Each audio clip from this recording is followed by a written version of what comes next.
Tiger program. Okay. Right. Okay, so I want to say good morning to everyone. I am Jessica Bryson, and I'm a docent at the Topeka Zoo and Conservation Center here in Topeka, Kansas. Before I begin, I would like to say that my heart is everyone that's in the path of Milton.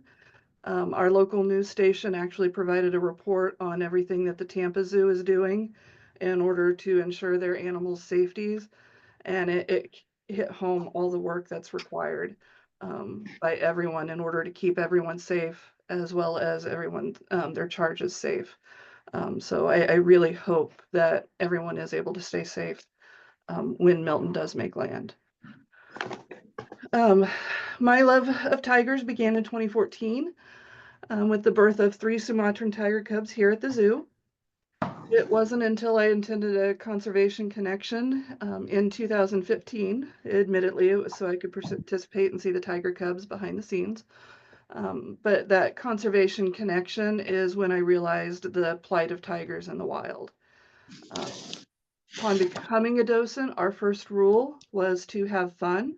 So I spend a lot of, or actually most of my time talking about tigers with our guests. And one of the reasons that I love talking about tigers is because there's so many different areas of the zoo that I'm able to bring into my discussion with guests. I get to talk about lions and tigers, and yes, sometimes bears. Oh my. But also painted dogs and the rainforest.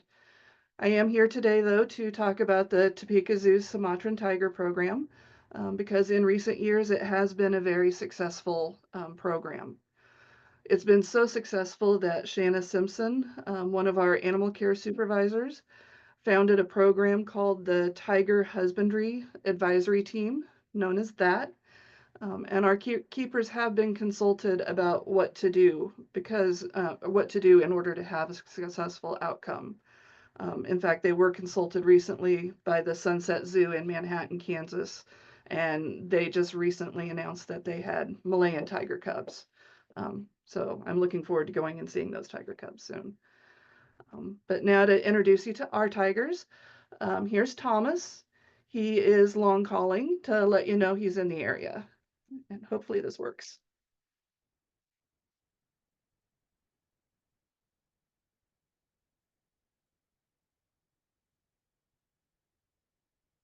And I do want to say that all pictures in this presentation, including the background slides, are pictures of Sumatran tigers that have all called the Topeka Zoo home at some point in time. So what we're going to cover today is the history, the tigers who have called Topeka Zoo home, challenges to breeding Sumatran tigers, successful introductions that we've had here at the zoo, the care provided to tigers, global impact, and the future of the Topeka Zoo Sumatran Tiger Program. Once upon a time, there were 9 species of tigers. They are known as mainland tigers and island tigers. 3 of those 9 species were known as or classified as Sunda tigers, and those 3 species are the Bali tiger, Javan tiger, and the Sumatran tiger. Notably today, of the Sunda tigers, only the Sumatran tigers remain. This poster has a thumbtack representing one tiger in the wild, or each tiger in the wild. It is a poster that our docents can use here at the zoo when talking with guests, and it has been an effective tool at getting guests' attention regarding the difficulties tigers face. Discussions often involve the question of what can we do? Topeka Zoo does participate in the Sumatran Species Survival Plan, also known as the SSP. As of September 12, 2024, there are 68 Sumatran tigers among 31 North American zoos. Of those 68, 5 have been born at the Topeka Zoo. I will make a quick note. There have been 7 cubs born here at the zoo, but one of those tigers from the 2014 litter passed in 2019. And our female tiger from the 2018 litter has moved to Auckland, New Zealand, so she's therefore no longer in North America. And I do want to say that although this data is less than a month old, it is already a little bit outdated because I heard last week that a litter of Sumatran tiger cubs was born at Disney. 2024 has been an absolutely amazing year for Sumatran tiger cubs. So the tigers who have called Topeka home.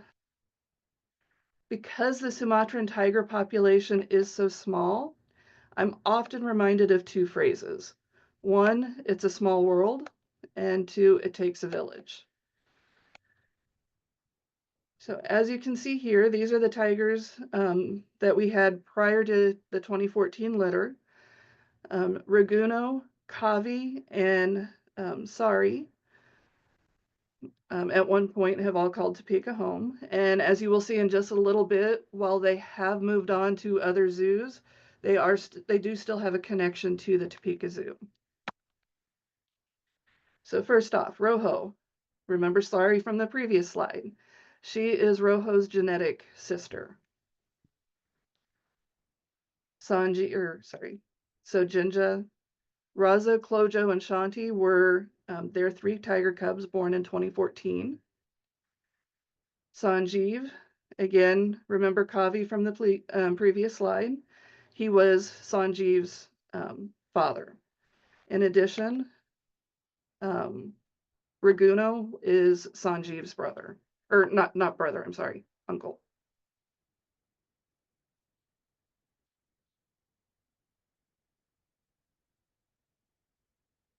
So challenges to breeding Sumatran tigers. The Topeka Zoo has had 3 breeding pairs of tigers. Rojo and Jinja in 2014, Sanjeev and Jinja in 2018, and currently we have Thomas and Nisha.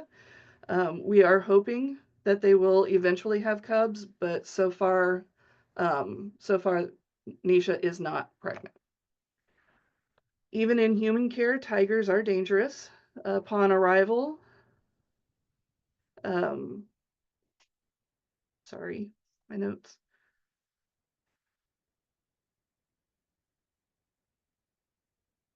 I'm sorry. So upon arrival, um, extensive observation begins. And this is because everything has to be documented to make sure that we can have a successful introduction. So the first step is learning behaviors.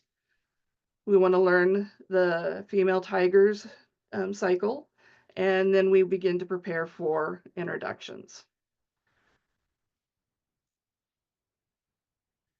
First thing like I said, we document everything. So we document positive behaviors and we document negative behaviors. Positive behaviors include chuffing, which is kind of like blowing air. Tigers can't purr, but if they could, chuffing would be their way of purring. It's their way of saying hi. Long calling, that's what Thomas was doing earlier at the introduction. It lets other tigers know he's in the area if there is a female who might be happy to see him that day. Negative behaviors are just as important. Negative behaviors can include indifference, growling, and aggression.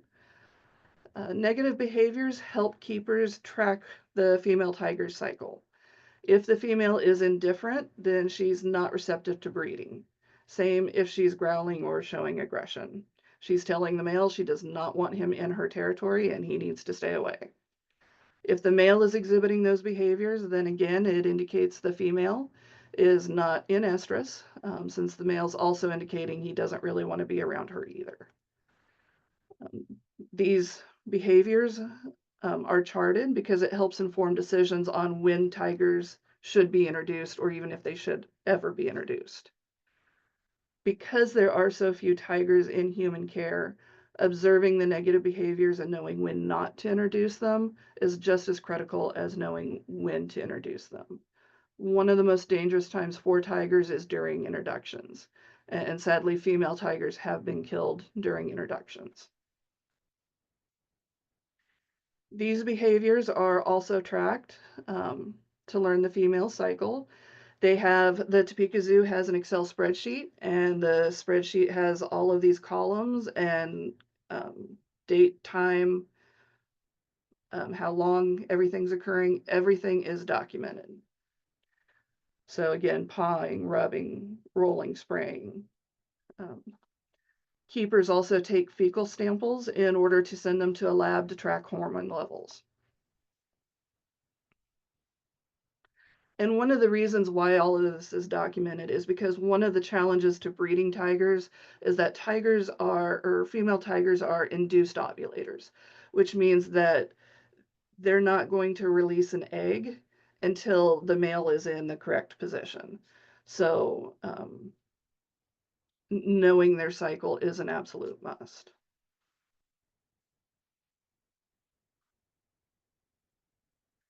So because introductions can be dangerous, even with best laid plans, there's always the possibility of a tiger being killed.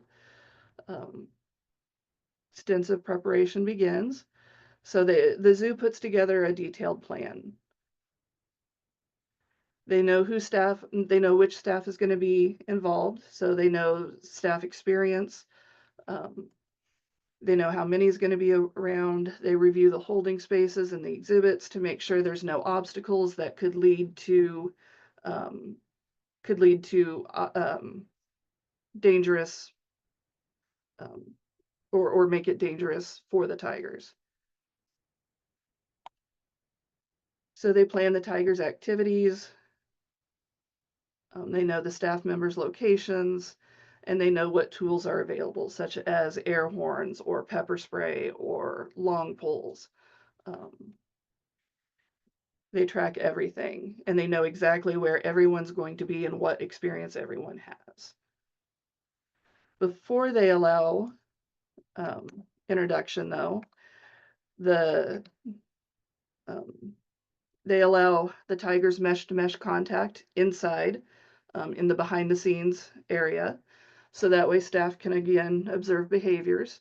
If they're chuffing or rubbing up against each other, then those are positive behaviors. And if they continue to show positive behaviors, then staff will allow them mesh-to-mesh contact outside. On the day of introduction, they do try to keep to a regular schedule, so the tigers will be fed their morning diet. At least 4 keepers are going to be available that day in order to work the opening and closing of doors, and then veterinary staff is on call. The Topeka Zoo has 2 outdoor exhibit areas for tigers. They're referred to as the North Yard and the South Yard. The South Yard is typically used because it's a little bit bigger than the North Yard, and it gives the tigers more space to escape one another if needed, should there be aggression that occurs. It also has a narrow or a shallow water exhibit, so it would make pinning one another more difficult. Notably, the Topeka Zoo is one of very few zoos that allow introduction of tigers in an outdoor exhibit. One reason that the zoo does that is because being outdoor has shown to be encouraging more natural behaviors. So they're more likely to have a successful introduction. The first few introductions last only about an hour to an hour and a half. Again, staff are trying to get used to the tigers are trying to get used to each other. We don't want to, it's a new experience, so we don't want to overwhelm anyone. Um, once time has gone by, those introductions can be extended to a longer period of time. So for example, in July, because of how much experience our keepers now have with Nisha and Thomas, they actually got to spend the night together. Nothing happened, but again, they were able to spend more time together than just that hour and a half.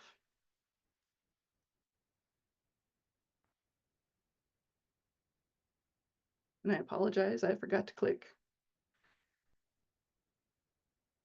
And then once the introduction ends, cleaning and activities continue as normal, just to make it more comfortable for the tigers.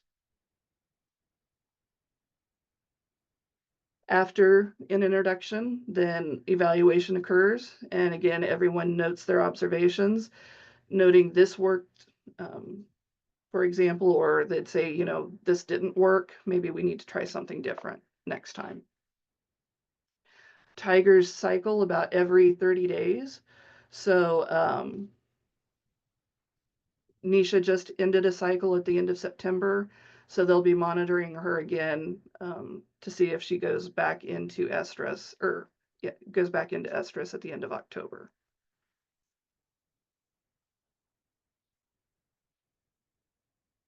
Successful introductions here at the Topeka Zoo. Our first introduction was between Rojo and Jinja. And I will warn you right now, I am fascinated by the genetics of Sumatran tigers because it is a small world. I tried tracking the genetics. So as you can see here, Rojo, his parents are, and I apologize if I mispronounce the names, Utan and Delta. I will say Utan and Delta at the San Diego Zoo is probably the most successful breeding pair. They had 4 litters, totaling 10 cubs. And as you can see, they currently have, as of 2018, they had 18 grand cubs. So they have also had a very successful program. And I think they are one of the zoos who recently had a litter of tigers this year too. So Rojo was born in 2006. He turned 17 this year. He is currently at the Miller Park Zoo in Bloomington, Indiana, and he turned 17 in December. And Miller Park Zoo did post on their Facebook page a picture of him, and he is still a very handsome tiger. So this is Jinja. Her parents were Castro and Bahagia, called her Baja. Baja is actually one tiger who was killed during a breeding introduction. And it was because Baja passed that Jinja's genetics were considered valuable. And she was then recommended to have cubs again. And that's why she was able to have cubs with Sanjeev in 2018. And she also just recently had a cub in Louisville. So that's pretty exciting. Her name means orange in Malay.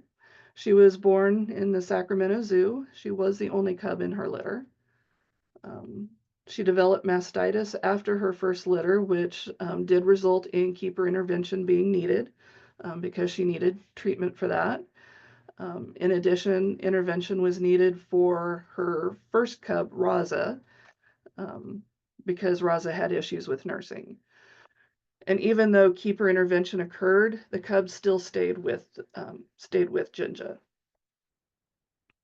They were not removed from her and hand raised. They got to learn how to be tigers from Jinja.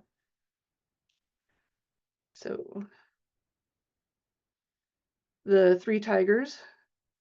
So as I mentioned with the color coding, Rojo got the gray and blue. He got 50% of his genetics from Utan and Delta. Jinja got 50% of her genetics from Castro and Baja. Together, Raza, Clojo, and Shanti, they're 3 cubs. You can see the blend of genetics in those 3 cubs. Shanti did unfortunately pass away in 2019, but Raza and Clojo are still, they're still here. And so cute cub alert. These are pictures of our first litter when they were still little.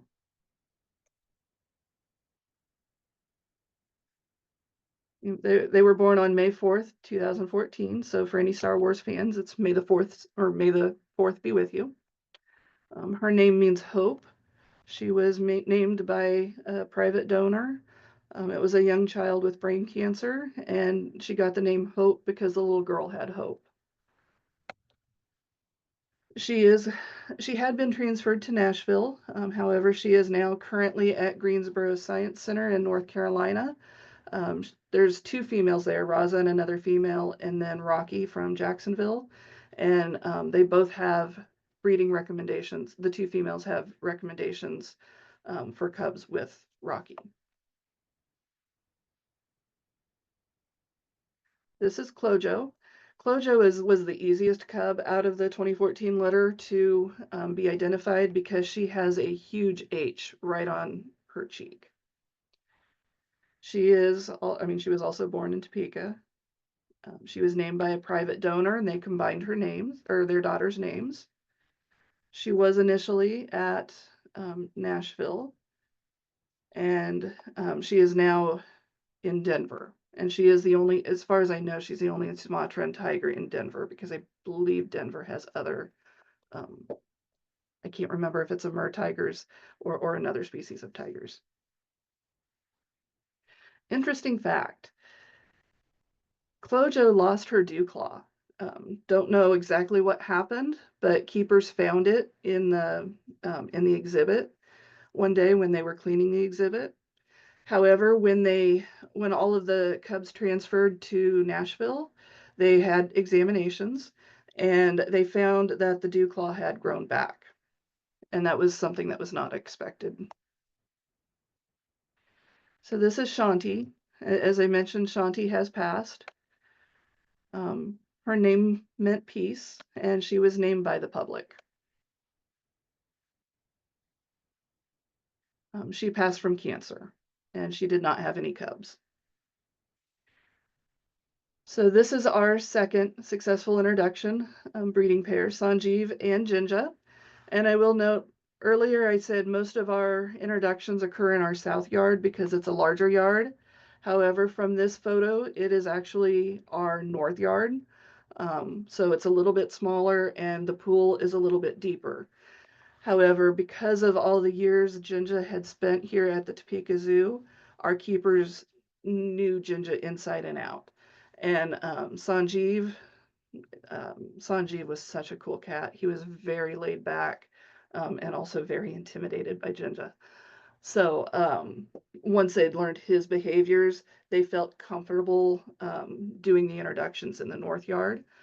Again, it helps represent natural behaviors being in different parts of the so-called wild. I mean, I say so-called just because they're in a zoo, but we're trying to replicate what would occur in the wild.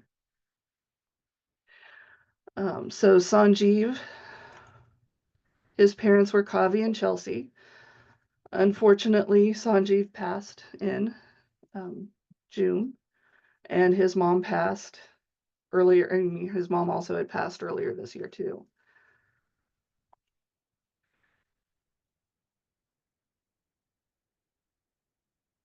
He arrived here in August 2017. His genes were considered very valuable because he had not had cubs before. His name meant giving life.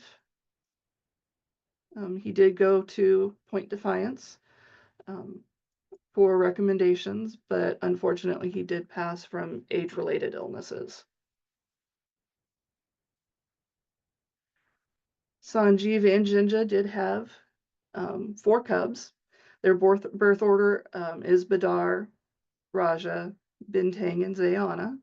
Their birthday is next week, next Tuesday. Birthdays are always exciting. But again, from the colors, you can see how their genetics are playing out. So this photo is not their birth order. Raja was very uncooperative that day. The keepers could not get him to stay awake. He was a very sleepy cub. But this photo does actually demonstrate just how tigers can be told apart based on their stripes. Because with Raja, you can see he has a triangle. Raja, yeah, I have Raja Badarze on it, Bintang. So Raja has a triangle on his forehead. Badar has an ace of spades. Zayana has a check mark. and something of a bird pattern. And then bintang, some people referred to it as a spider pattern, and others indicated that just right above his left eye, he had a horse. So this is Badar. He was named for a ranger that we sponsored, the Topeka Zoo sponsors um, in Sumatra. So the zoo has had partnered with KTWU to have cameras, and with the cameras, you could participate in a chat on YouTube. Badar, the ranger, not the tiger, but the ranger, he would participate in those chats, and it was really, really cool to have the opportunity to speak with him or chat with him to see what was going on in his area. But because he was using a translator, it would be interesting because he'd talk about orange and ask about how orange was doing, and then you had to remember he's asking about Jinja because Jinja is orange. But he would also often ask how his twin was doing. Badar is currently at Oklahoma City Zoo, and he has been introduced with their female. As far as I know, there's been no success yet, but again, we're still, I mean, it takes a village. So hopefully they'll have a successful introduction. And he is the oldest cub of Sanjeev and Jinja. And this 2018 litter, this was the only litter of Sumatran tigers that was born in 2018. So we call him Raja, even though it's technically Kanza Raja. He was named by one of our business partners, means King of Kansas, and they'd named him that so that way his name would travel with him wherever he goes. He was initially transferred to Point Defiance Zoo and Aquarium prior to Sanjeev being there. Unfortunately, the introduction did not go well, and he did kill a female. He did end up being moved to the Phoenix Zoo, but has since been moved to another zoo in September. I don't know if the new zoo has been announced.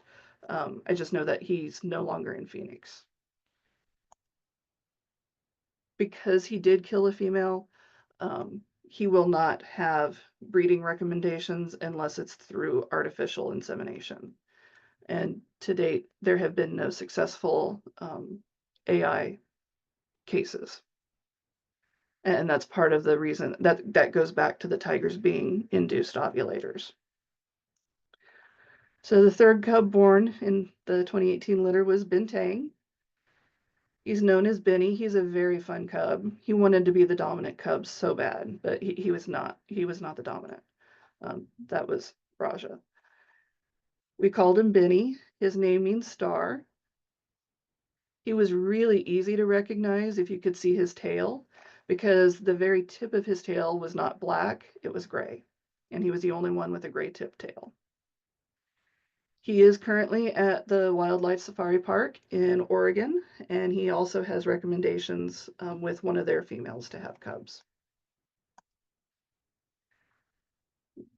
Have Zayana, she was the surprise cub. Her name means beautiful life, and she was named by Topeka Zoo staff, docents, and volunteers. She did transfer to Auckland, New Zealand, and she gave birth in 2023. One cub was stillborn, and then she killed the second cub. Her killing the second cub is part of nature. It's because it would put her back into estrus sooner, and therefore would maybe result in her having more cubs. So it is part of nature, even though it was not what anybody really wanted to see. She did give birth again to two cubs, a male and a female, on January 1st of 2024. The male cub passed unexpectedly. It was due to an incident. Oh, sorry, I don't know how to go back. Let's see. There we go. However, the female cub does survive. The Auckland, New Zealand staff named her Kahaya, which means light because she was providing light during a dark period of time. And this picture I took of Zayana, she successfully stalked me, quite frankly. There's a window viewing area, and I was taking a picture of, I think it was Benny or Badar, and I happened to swing the camera, and she was just right there. So quite a surprise.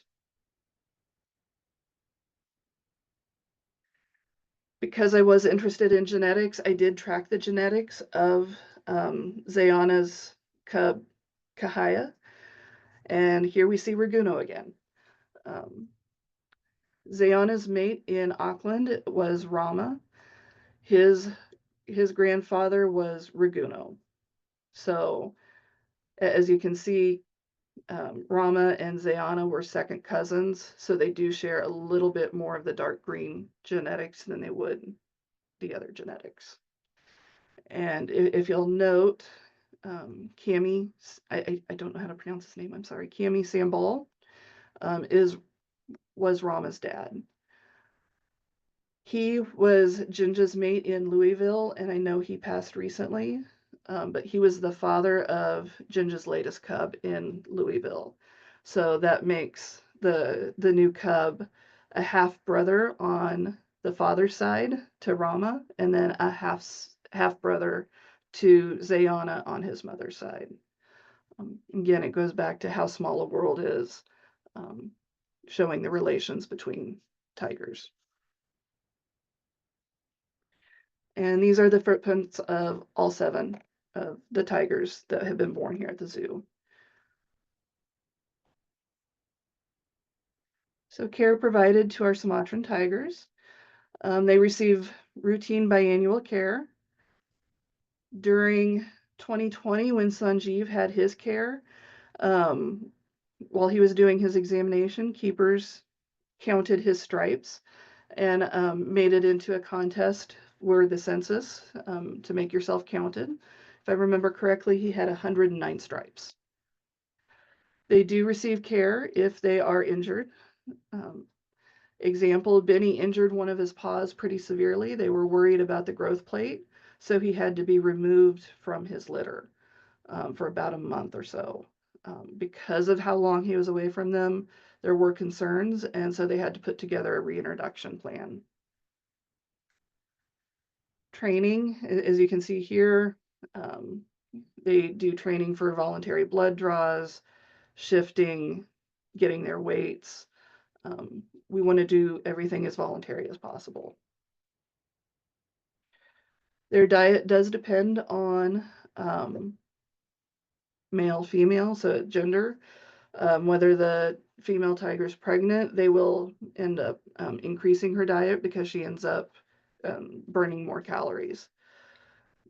They do have a fast day here because they're not very successful hunters in the wild. They have to allow time for their digestive system to catch up. So they'll have a fast day where they don't get their full diet. And then they have a bone day also. And bone day is always a fun day here. We also participate in animal enrichment, habitat, sensory toys. Here you can see Jinja demonstrating the phlegm response, and while she looks angry, she's actually not. She's raising her lips so that way she can get a better sense of smell. Some of the smells that we use are like deer urine, body sprays, spices.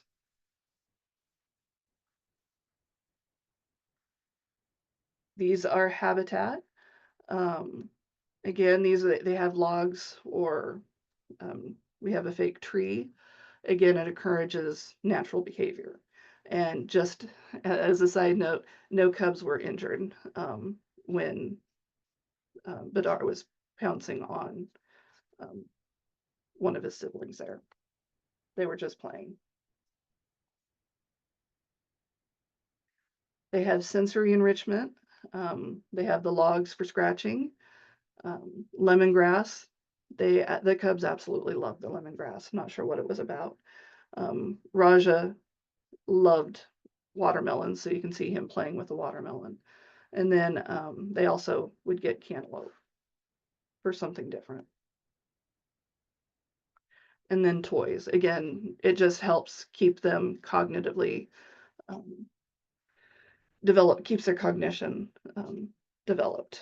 So they had bubbles or the barrels.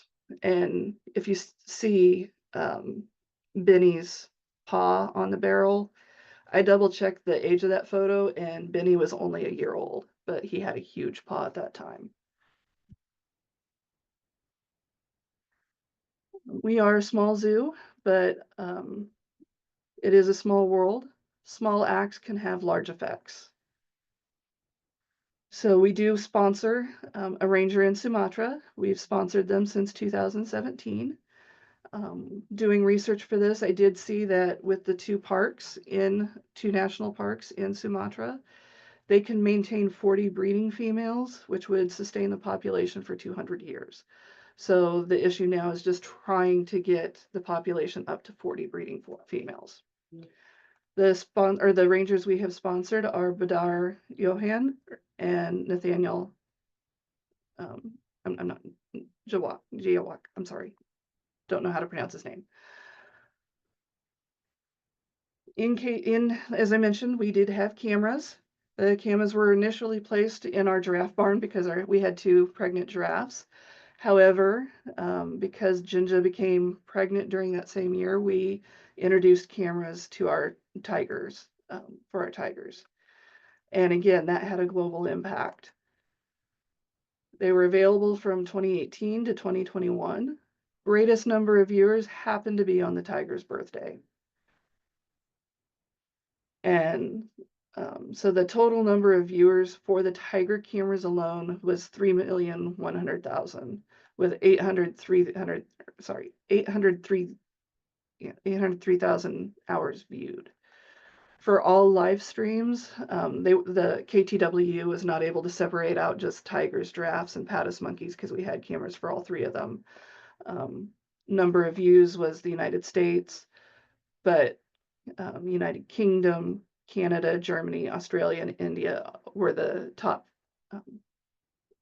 5, 6 viewers.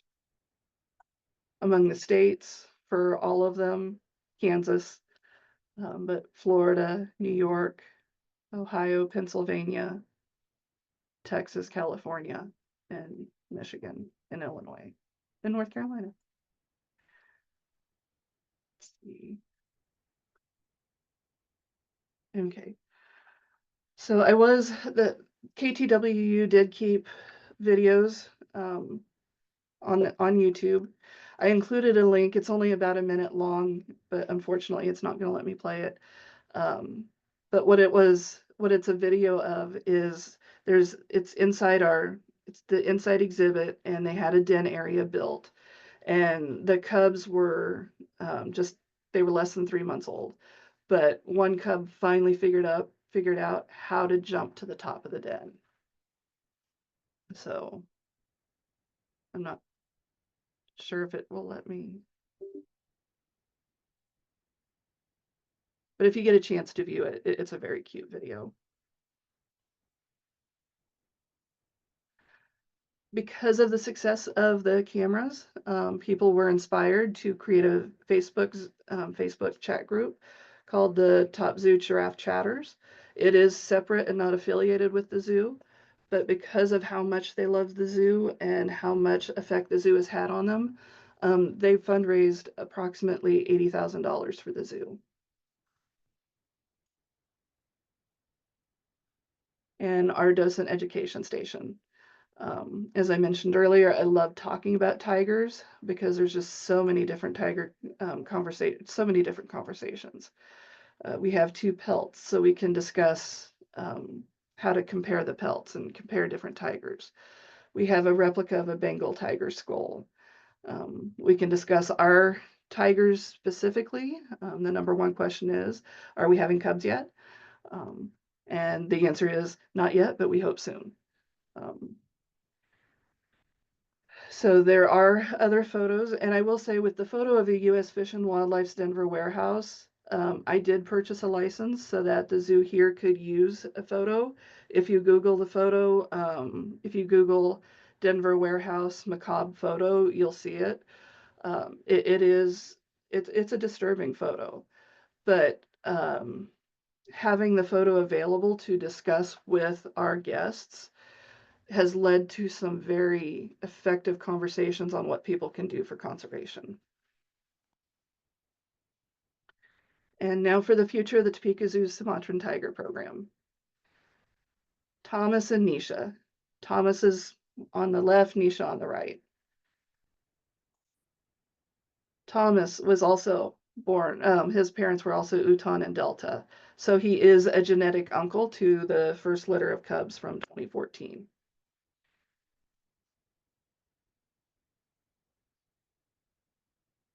And he was also born in San Diego. He lived with his litter mate Conrad at the Kansas City Zoo and Aquarium, and then transferred to Topeka in January 2023.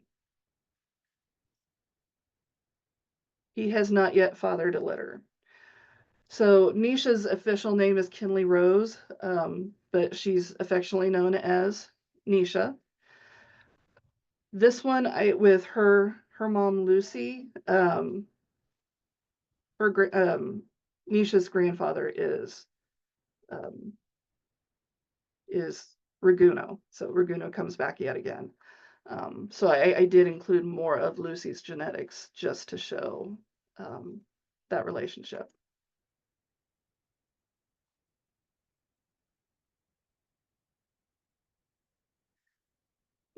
Because the Topeka Zoo has had a successful breeding program, neither Thomas nor Nisha have ever had cubs before. And this is the first time, because Nisha lived with her mom Lucy and Thomas lived with his brother Conrad. This is the first time where either of them have ever had experience being around the opposite sex. Um, so it is more challenging since neither Nisha or Thomas know exactly what they knew or what they need to do in order to have a successful introduction.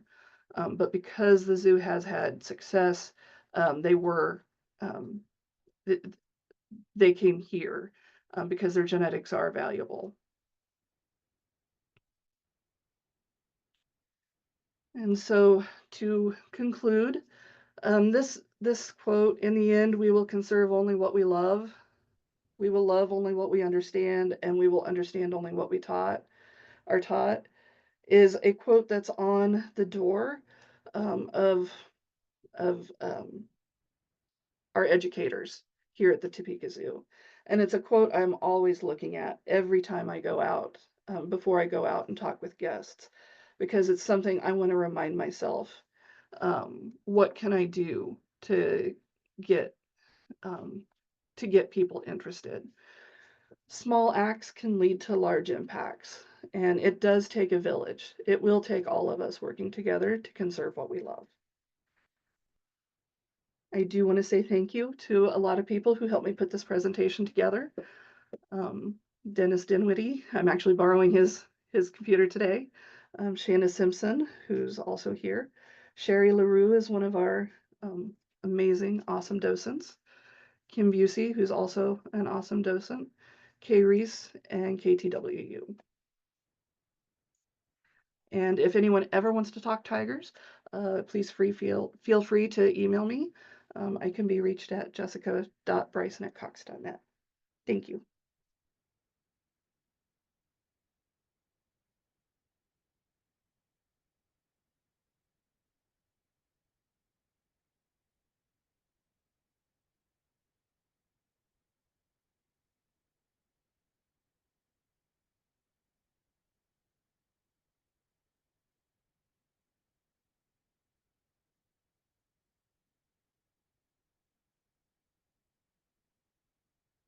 And I don't know if there's time for any questions.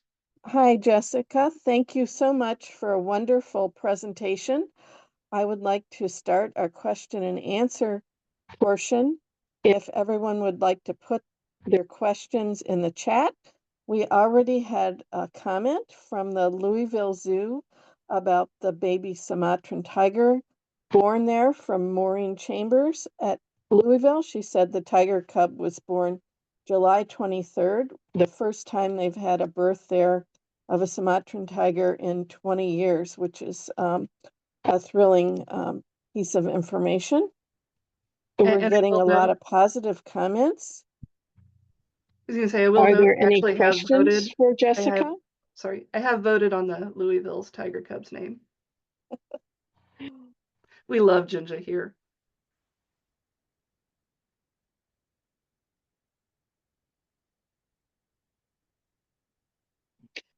I had a question. This is Ellen. When you mentioned the different behaviors, what is lordosis? I had to ask that question of Shanna too. Lordosis is when the female's actually getting into position and where her back is arched. So Okay. she's in position, her back is arched, and it allows the ability for the male tiger to actually mount her. Okay. Thanks. Thank you.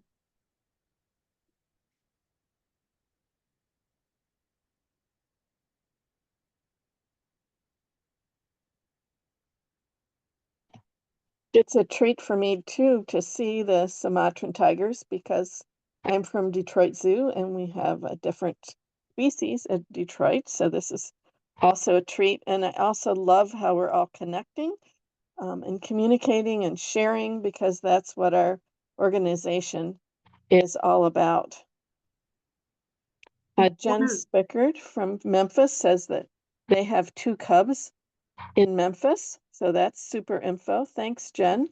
I think Memphis, or I mean, I know Memphis, Louisville, Nashville, San Diego, and Disney. Those are the current zoos I know that have had cubs. This has been a great year for tiger cubs. I will say I love visiting zoos, and Kansas is really lucky. We have a lot of AZA zoos. So I'll go to, I haven't been able to see zoos or see tigers in San Diego, but I visit a lot of zoos. And I found one way to connect with guests is they'll come and they'll mention what their home zoo is. And if it's one I've visited, guests become really engaged if you know about their home zoo, because you can share experiences. So have had a lot of great conversations, and it, like I said, I love all tigers. I'm partial to Sumatran tigers, but I love all tigers. So when guests asks, about a different tiger, I try to know, like I know Sunset Zoo has Malayan tigers, and so if they want to see a Malayan tiger, I can refer them to Sunset Zoo. Rolling Hills Zoo has Amur tigers, so they want to see Amur tigers, and I have had guests ask that before. So we have some questions that have come in. Okay. The first question that came in is from Van Harris at Memphis Zoo. Van asks, do you know the current world population of Sumatran tigers? So I do not know the current world population in human care. The last I've heard, I have seen numbers ranging in the wild from, I have seen the Smithsonian Institute report 250, and I see a lot of zoos or a lot of reports of up to 400 tigers, Sumatran tigers in the wild. But I do not know the number in human care internationally. And the next question is from Vicki Default, our membership director for AZAD and also a volunteer docent at the Los Angeles Zoo. Vicki asks, which tigers will we be able to see in San Diego in 2025 during our conference? Do you know about their population at San Diego? I don't know. I know San Diego has Sumatran tigers.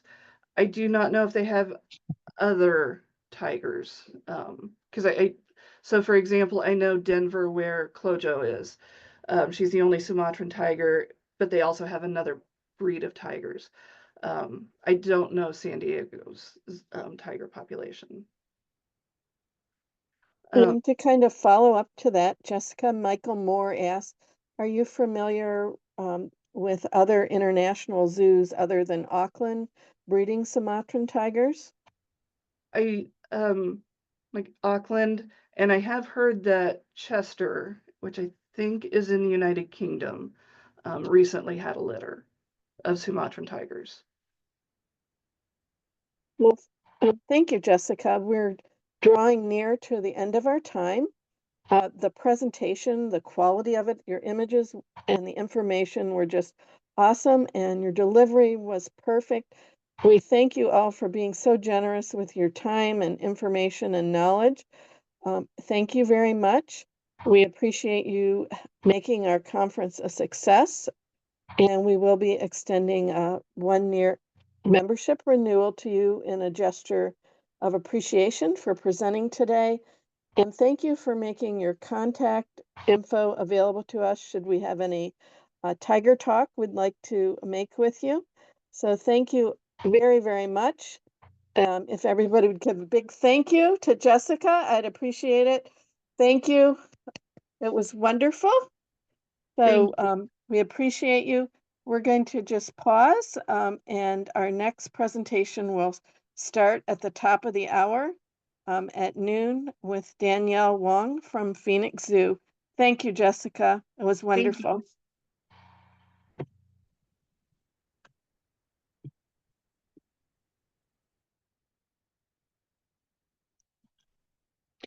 And